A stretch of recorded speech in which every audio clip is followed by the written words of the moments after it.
Hello candidates, I am going to dictate you a passage from Legal Progressive magazine. So please get ready for the dictation. The dictation will start after 15 seconds.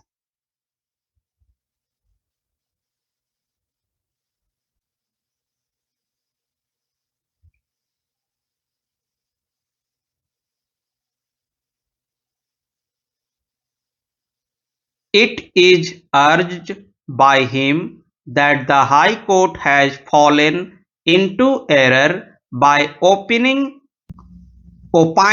that there was no jurisdiction to exercise jurisdiction under Article 226 of the Constitution of India, whereas the facts stated warranted deletion of such an observation by the DRAT,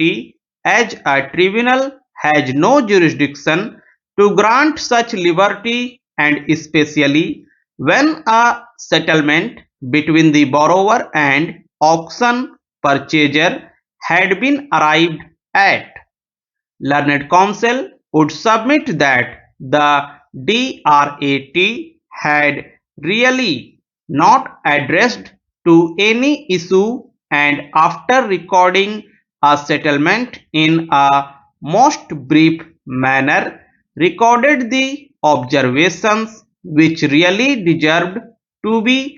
quashed by the High Court. It is further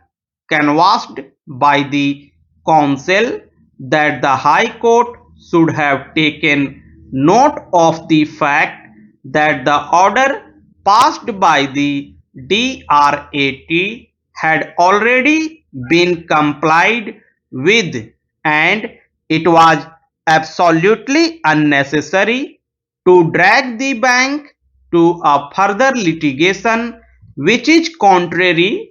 to the spirit of Act and the purpose of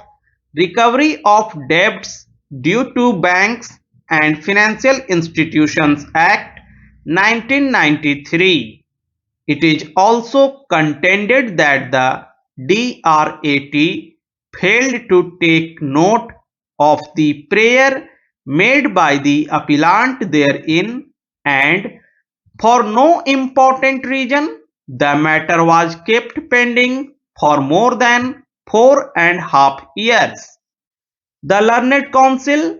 appearing for the respondent number 1, contended that he had paid the dues of the bank within the time fixed by the DRAT, and thereafter he had also transferred the property in favor of a third party due to financial difficulties.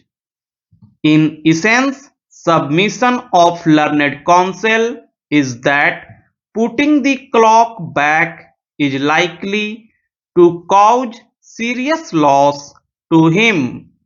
The learned counsel, appearing for the auction purchaser, submitted that on the basis of the liberty he had already filed a suit in the Delhi High Court